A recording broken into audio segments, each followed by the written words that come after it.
Hello, welcome to the podcast. Cesar Carvajal, your host, Ramon Crespi. Hello, Cesar. He is a Spanish entrepreneur who lives in Finland and has been here on and off for 10 years, 5 years steady and going strong. He is an expert in communication and behavioral psychology and has founded several companies here in Finland. Correct. And his main project, besides his personal brand of Ramon Crespi, all the links in the bio, he has Crazee as a project. Tell us more about it. Yeah, well, Crazee is the first neurodivergent strategic consultancy of the world. So basically, it's a company who does solves complex problems, but it does it with people who has ADHD, autism, and ADD, and these kind of conditions. Mm-hmm. And the reason we do that is because we want to destigmatize the word condition. We just have a different brain who has different capabilities, and we have discovered a way to work with the flow of the capabilities that we have. So then how do you call it if it's not a condition or a... Superpower. Yes, I know it. And how did it start, this Crazee project? It started because I was giving conferences for my own personal brand about communication and behavioral psychology. And I discovered at some point that I had ADHD, dyslexia, and also a higher IQ than average. That means that you are like a weird kind of person somehow. And one day I realized that I want to do something with all the neurodivergents. I don't want to feel alone in my business, and I want to help other neurodivergents to maximize their potential. And then Crazee was born. And it's a sort of training consultancy type of project business, because you're not necessarily recruiting people or anything. Like, you're reaching out to the neurodivergents, etc. Like in all companies. And then what? Yeah, well, there is several ways that people can join. Most common is through references. People they contact me and they say, "Oh, Ramon, I have seen this company. It looks so exciting. I would like to join." So then I interview them, and then we see what are their capabilities, basically for business and also social skills, because inside the neurodivergence, there is people who can't communicate that well because it's a little bit like not social, and that's really important. If you want to be in business, you have to be social. You have to be capable to explain your solutions and everything that you are trying to solve. And people join as an associate, basically, for now. Mm-hmm. And before going much further, how would you explain neurodivergence in basic terms? Neurodivergent brain, it's a brain who is biologically different, and has some parts who are working less than neurotypicals, and there is some parts who are working way faster than neurotypicals. For example, the creative side of neurodivergency, it's incredible. Let's put it in this way. Imagine your brain has two sides, like the first reality, like realm that you are kind of living with, and then there has the right side, which is the creative side. Most people can't access that easily the right side, the creative. It requires a lot of effort, or like a lot of effort, a lot of environment, a lot of preparation, music, relaxation, whatever. We reach that all the time. We are living on that. So it's like if there would be a sliding door between our two brains. We access both of them. And we access both of them like constantly. That's why we have like 1 million ideas per day. Yeah, I would absolutely consider myself neurodivergent. I don't know if there is a specific test. I mean, there's tests nowadays for every personality and character, etc. I didn't need to take a test to know. Yeah. But I did. And for anyone who's listening, if you feel that it resonates with you, perceive the world different than your colleagues. And everyone's special in a particular way. But we're going to narrow down to the neurodivergence, to identify those parts in themselves. And then through this type of trainings, explore and explode that superpower for the best benefit in their company and their job. Exactly. That's totally correct. There is few ways you can identify a neurodivergent, and they are all funny, very funny, because people is like, oh yeah, that's me. Well, the first one, you have started a lot of projects and you haven't finished them. That's very, very common from us, because basically, I didn't mention before, but one of the conditions that our brain has is that we are running very low on dopamine and serotonin. Dopamine is the motivation hormone, and the serotonin is the happiness hormone, let's say.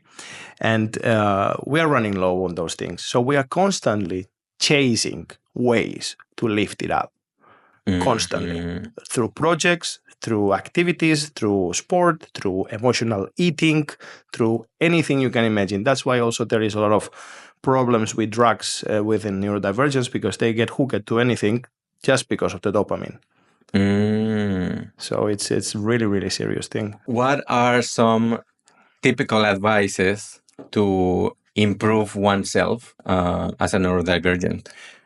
The first thing you need to do is have a consistent sport routine. You know what we're going to do now? I'm going to drive you through my day. My day is just crafted for ADHD. That's it. Your day? My day. Okay. So I wake up every day in the same time without alarm. I go to sleep the night before always in the same time, between 11:30 and 11:45. I wake up at between 7:20 and 7:40, always without alarm.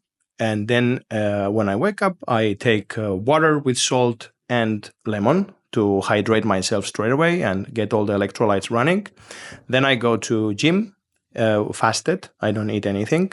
Normally my last food is at 6 or 6:30 in the day before, so I go to gym fasted. Then I do two kind of trainings. I do weightlifting, and then I do cardiovascular. So basically I walk, but I walk or almost running, but not running, because for me I don't like running, so I have to do something that elevates my heartbeat between 140 and 150. That is called V2. That's the sweet spot for wake you up and have a good fat burn. And then I go back home, I have a shower, and then around 12 I will eat my first meal, which is based 90% on protein. So animal protein. So my diet is nearly carnivore, but not 100% carnivore. I eat some vegetables, but not that much. And I eat them to compensate the fiber loss. And in the end, I need to keep my stomach microbiotic very, very healthy. So that's one way. And also adding things like apple cider vinegar, homemade, and stuff like that will help your microbiotics a lot. In the end, our second brain is our gut. If our gut is not healthy, our other brain or the main brain is not healthy either. And due to the neurodivergence that we are lacking a lot of neurotransmitters, we need to have a good absorption. Otherwise, the protein that we eat is not gonna go through. Fascinating. I recognize several protocols, let's call it. So I recognize some ketogenic patterns. Yeah. I recognize some intermittent fasting. Yeah. No, after 6. I recognize you probably measure your sleeping cycles, or you have them all. I don't measure it. I did measure it a couple of times, but I don't measure it anymore. Think about that 2.5 years ago, I was 30 kilos fatter. I was living with a CPAP, and I had crazy anxiety, and I had a crazy blood pressure, and I had a horrible diet and a horrible gut microbiome.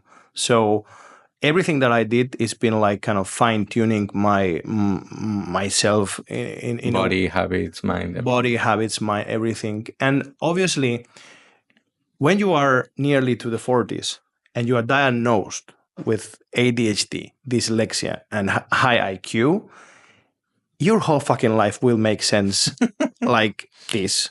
And you have to look back almost 40 years and identify every single moment that, oh my God, that's why in the school this happened, or that's why with my friends this happened, or that's why with my relationships this happened, or that's why financially, blah, blah, blah, blah. And, the list is endless.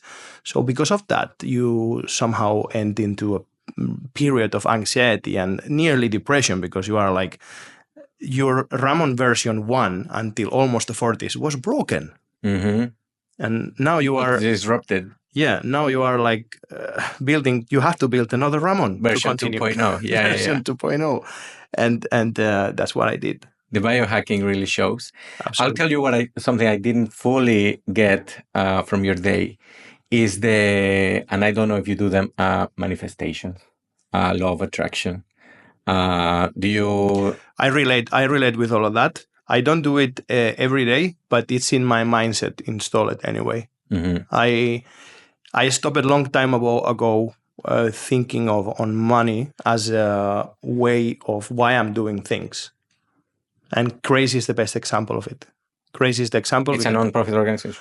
It's 100% for profit. It's a business. But the main reason is to help other neurodivergents unleash their superpower and work with their superpower, not behind it.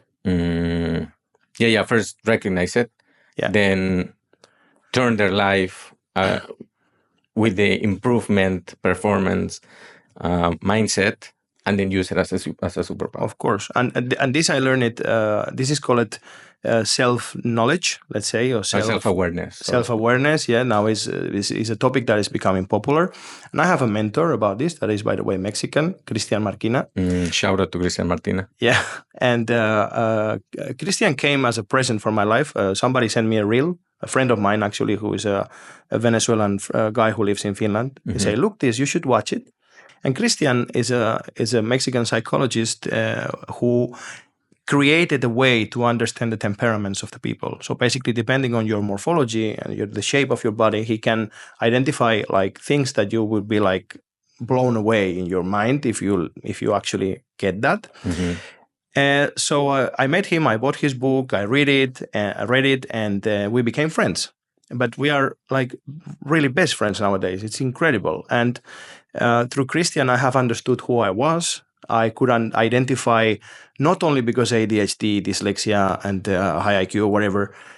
I understood also myself. And the moment that people start understanding themselves, there is a whole new realm that is opening. And the first thing you need to do is that you have to forgive yourself.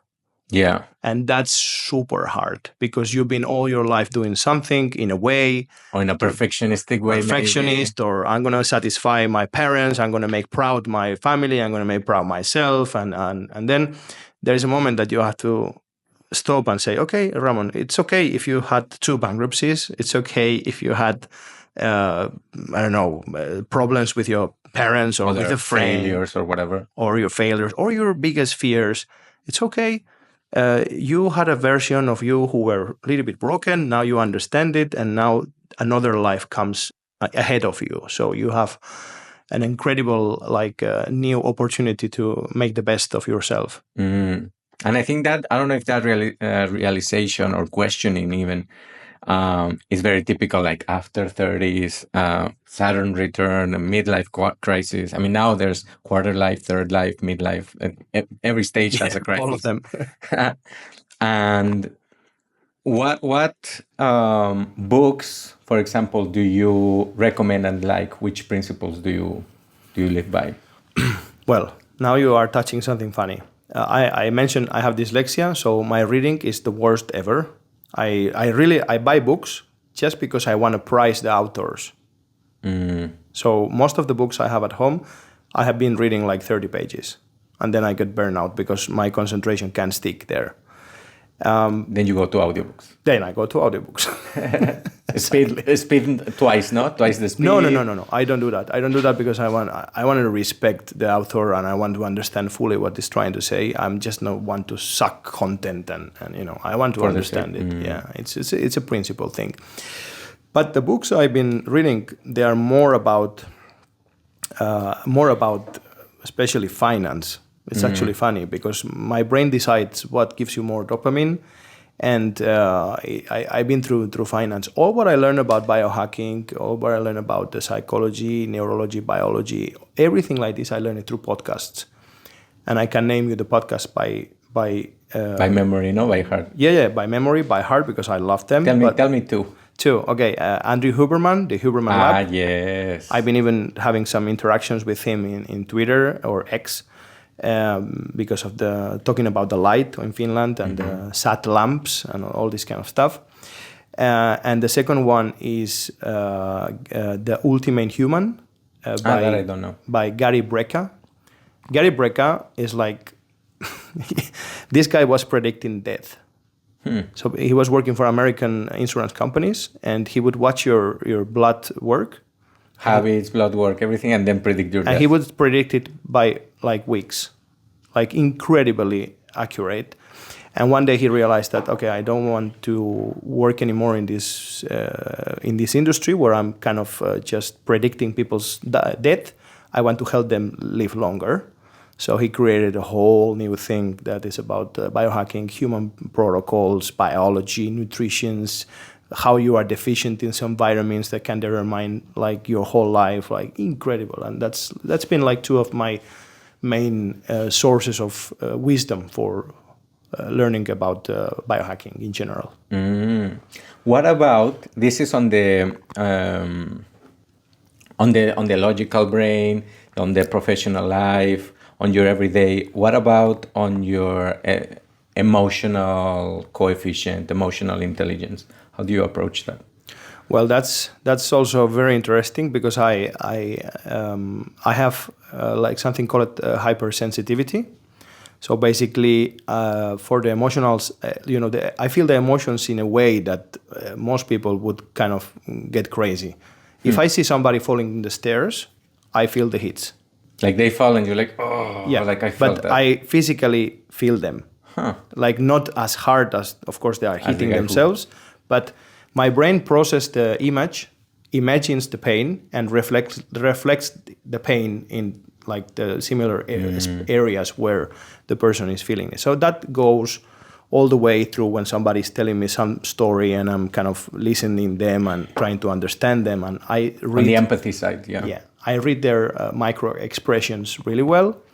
And because of that, I can, in the business area, I can advance way faster than most of people because I see those moves before anyone else realize. So I can even modify. Tailor the... Yeah, for the good, I can modify my conversation and make the person feel better if it was feeling like tension or violent for something, or Yeah, because all of this self-knowledge, self-awareness is like, it helps you professionally, obviously. And on the family side, of course, wives are always super happy if they feel the empathy in the house, if they feel the putting yourself in the other person's shoes. Tell me more about your experience in Finland. All of this knowledge, how has it been? Yeah, the experience in Finland, it's been like really interesting because I could see kind of the opposite of the behavioral style of a Nordic mindset versus a Southern Europe mindset. And I could test a lot my skills. Just, for example, watching in the faces of people when they are answering something and you see what they are not saying, or you see that they are thinking something but they don't want to say it. They don't want to, or they feel that it's too much. And in the beginning I was like, okay, yeah, thank you. And nowadays I'm like, okay, I see you the one to talk about this. I can feel your pressure a lot. And they're like, okay, how you know that? Then Observation. I'm a mind reader. Exactly. I do these things. But I don't know if I would go to any specific example. But the best thing I could say is that Finns have, in general, an incredible capability for designing and solving problems.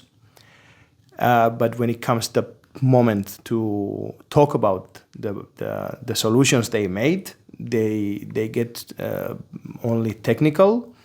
And they lack emotions and they lack vision, so they don't make excited anybody. And that's a problem when you are trying to be a competitive country, especially. I just read in Yle like 3 months ago, perhaps, I think, that there is, I didn't even know, there is a rank of competitivity by countries, and Finland used to be like quite high, but now it's been going lower, like 13 positions from where it was. Or other countries have been outrunning. Not necessarily they didn't have to decrease their performance. Maybe other countries are realizing things and they have been outperforming maybe Finland. Yeah, but that would mean that we haven't do anything in the middle. Yeah, to grow or not, to improve. If this would be a stock trading graphic, it would be like that we have been sideways, that we haven't do any... Like flat line. Yeah, flat line, while others been like having a bull run. Or Interesting way to put it. And how, as a foreigner, how have you adapted into the country? There's been definitely the first 2 years massive excitement because I'm honeymoon phase. No. Yeah, I'm from Mallorca. I have sand, I have beach, I have sun, and always I wanted Budenhaus, snow, cold. That's what I wanted, and I wanted a blonde wife, which I also have, and all those little things you paint in your brain. If you really want them, they happen. Yeah, but visualization. You need to give it time, and the first 2 years were were so easy, and I really loved it. And then the third year started to become a little bit complex, and especially because I think my body started to have like problems because of vitamin D3, and in my or our countries, vitamin D3 is bioavailable, so you go outside and you get enough. So our bodies are already built in a way that you are gonna your body don't have to do that much to convert it because it's there. But here, it's not there. It's really complicated. So I started to have a lot of these issues, and then I also started to understand that where I don't have to put time because it's just irrelevant for me to put time somewhere if the whole society or if the whole system doesn't work in a way that you cannot try to change the whole system. You need to adapt a little bit, and of course you can put a little bit your input. You can put your rules a little bit and try to inspire, but still you need to follow what is here, otherwise nobody will understand you.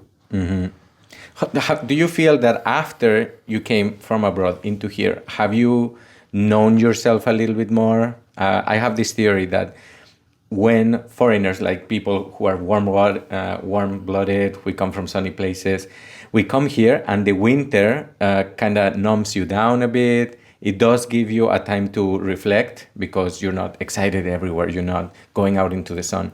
And I always mention how in the northern hemisphere, I'm not so sure about the southern hemisphere, but in the north, having this time to reflect, these marked seasons through the year, does also bring you benefit as a warm-blooded person to come here and reflect. And I have personally seen that the way I know myself, the way I meditate, the way I adapt a lot of knowledge has improved because I have the time to reflect. I'm not always hyperactive. I'm not always trying to work. There is no workaholism here as it is in other warm places. So maybe that has also given me an input. What about you? Exactly the same. So basically, if we would be in Spain, I would work from 8 to 8 or to 9. And I wouldn't have time for myself. But that would be kind of normal because everybody's used to the same. It's just used to it. Like in Finland, everybody at 5 or maximum 6 is just cutting the thing. And then if you even try to call somebody, they are like, I'm not available, moi moi. And that's it, right? So it has done a lot for me. And one big thing that has changed is that my emotional profile as a person, I am dynamic and emotional. That means that I decide which action I take based on my emotions or in my impulsivity, right? That's the way I am. So Finland is a hyper-rational country. And because it's a hyper-rational country, everything hyper-rational. Hyper-rational. It's not a bit rational. It's hyper-rational. That everything has to be on the book. Everything has to be by the law. Everything has to be exactly like this. And if you step out from this, then it's wrong. That's it. So for me, that I didn't ever pay that much attention to this kind of details, it has been positive because I'm a little bit more balanced now. Remember that every person has a part of dynamic, every person has a part of emotional, and every person has a part of rational. In my case, my part of rational was very low. So Finland has balanced it. So that's a very positive thing of Finland, that even the fucked up winter, not the same kind of social life that you are used to have, brings balance for all the things that you had perhaps too much before. And I am totally sure that the next country where I'm going to live, I don't know where, it's going to be way better and way easier to navigate because I have already balanced it from two totally opposite places. Very emotional, very dynamic in the south, very hyper rational in the north. So kind of I'm balanced now, and I'm in this way I feel like enough sure of myself. How would you say that the Finn is? How would you characterize it? Besides the rationality, square, they're very correct, I think. They most of the time they mean no harm. They're not advantageous, maybe as other countries. What are your thoughts? Yeah, they're very correct. They're mostly no mean, but if they have to say something, they will say it without filters. That's sometimes it's positive, but sometimes it's negative.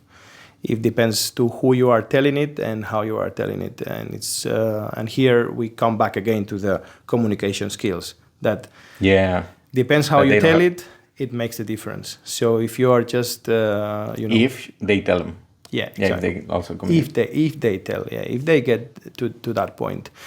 But in general, it's a society that is correct. It's very rational. There is no intentional harm from the beginning.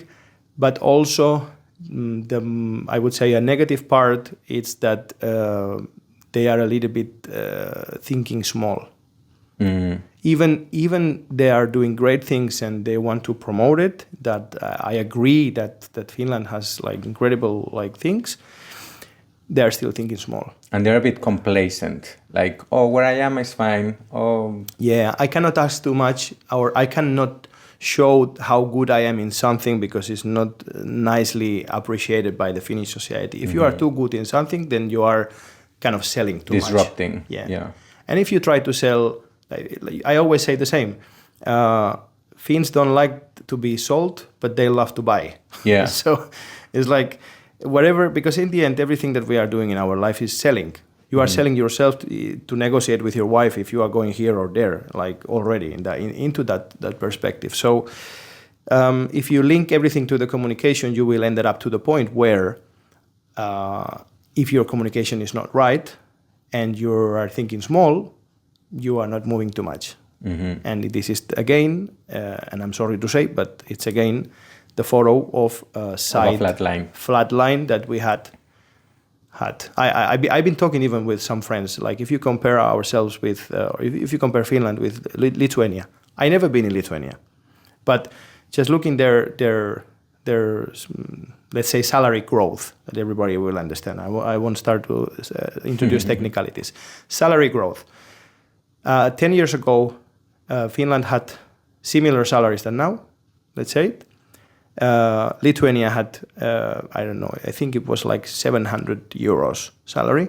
Lithuania today has 1,700 average salary. More than double. We didn't experience anything like that. And that has nothing to do maybe with inflation or any other factor. It's mostly growth, you would say. I think it's the drive from the country to actually understand that to do things outside the country and grow, you have to get things moving. You have to get things moving, but you have to change some things. You cannot get stuck into this is how we do it here and this is how it works. It's always been done. And contrary to Finland, where they think, or in my impression, this is the way we have always done it, and that's the way we want to keep it. Yeah. Why disrupt what something has been working? Yeah. I see that in all aspects, like the architecture outside, the type of businesses. There's a lot of startups that want to come here because of all the balance and all the, I call it advertisement that there is about Finland. But then we come into a country of almost 6 million, so relatively small country compared to population.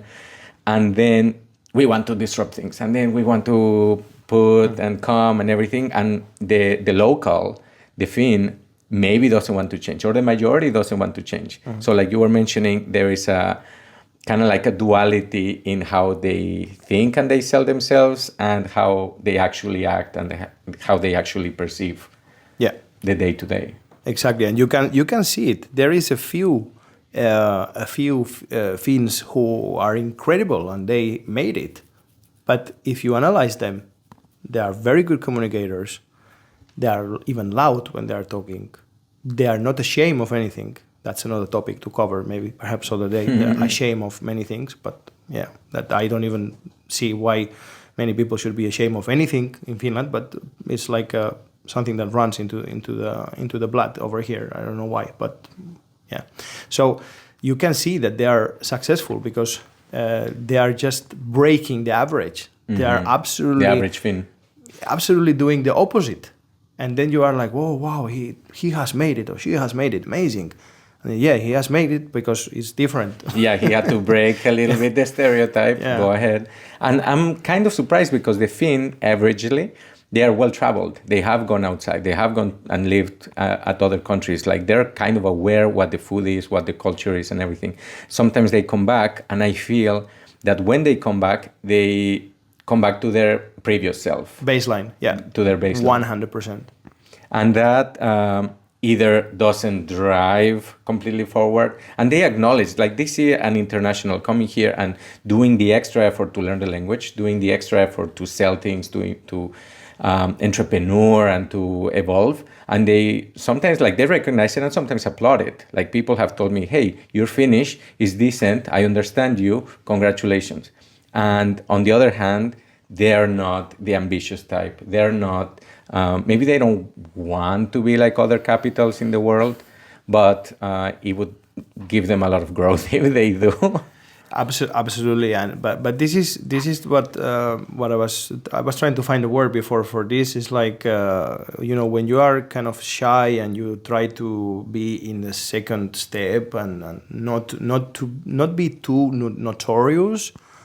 That's in general the how Finland operates. Mm-hmm. I can tell you a lot of examples, like from the marketing perspective already. When I'm trying to promote my conferences, and I have different partners, companies, private and public, where we make agreements where I'm gonna, for example, have a talk in their companies and try to boost communication, explain things. And I always had the same kind of problem that I ask to have to be in touch with the communication department to know how we're going to boost this, and most of the times it's like, we already email it, like all the ecosystem. I was like, and what? And what else? And what else? We need to sell it. If you don't sell it, if you don't make people excited, if you just inform them, you're asking. It's okay to have, like Finns love to say that. We don't like that people push us. We like to decide by ourselves. And I'm not the type of Spanish who only have Spanish friends in Finland. Actually, most of my friends are Finnish. So I can say that from a very, very deep perspective, that they want to decide by themselves, and it's funny. This is like in Japan. They are soft-selling countries.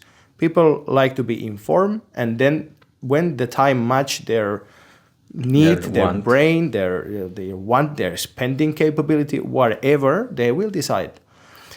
But in between this, there has to be a sweet spot where we can promote it a little bit better, and not necessarily selling it or overselling it, but selling it in the right way.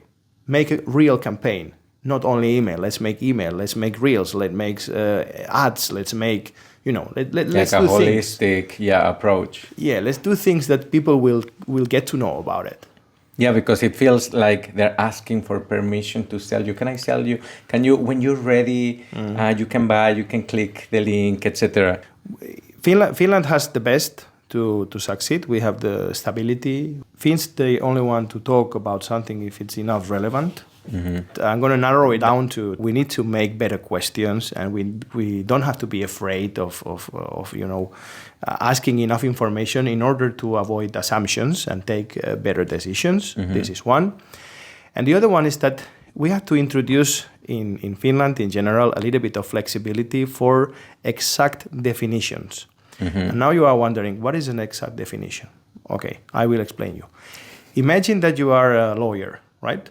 And you are working for one of these big lawyer companies, and they're firing you for whatever the reason. You are fired. Then you go to the unemployment, and then when you are having an interview with the unemployment, they are telling you, okay, what's your background? Okay, I'm a lawyer. Okay, what's your profession? I'm a lawyer. And what's your activity? I'm a lawyer. And the person in the other side say, no, you are unemployed. And the lawyer say, no, I'm a lawyer, but I don't have a job right now. But I'm still a lawyer. Yeah. This happens in Finland every day.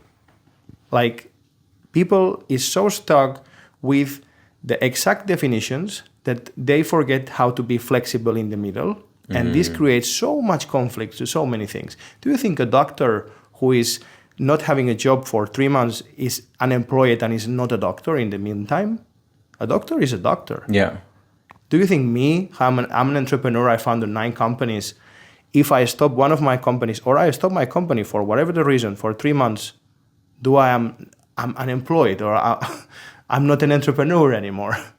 And they see it. They see it that way, especially to foreigners, because they play their own game, and they would know, oh, I'm unemployed now. I'm something else. Yeah. But there is lacking that empathy, maybe. There's lacking that empathy to the international of, okay, you're unemployed, but you're still a professional. You still have an identity. Yeah, exactly. Don't remove my identity even for this right second. I'm not working, or I'm not doing it, or my activity has to be needed to be stopped for some reason. Don't remove my identity. It's all right to stop. Sometimes I might be even sick for half a year. Many people, unfortunately, goes through those things. And if somebody asks them, okay, what you are doing? Hello, I'm unemployed, but I had 20 years companies before. Come on. It's a little bit a funny way. Please, nobody get pissed off about it. But those are examples on how we can get better as a country towards a good growth, towards international recognition, towards a better life, etc. Ramon, thank you so much for coming. Anyone who wants to reach out to you, what's your Instagram handle or X? Yeah, well, Instagram handle and X are the same. It's Ramon Crespi or Ramon, ETH Ramon. And definitely the best is LinkedIn. Just type my name, Ramon Crespi and Rosselló. And if you are in Finland, I'm sure that we have at least 20 friends in common. So you're going to find me very fast. Thank you so much, Ramon. Thank you so much, Tessa. It was a pleasure. Have a good one.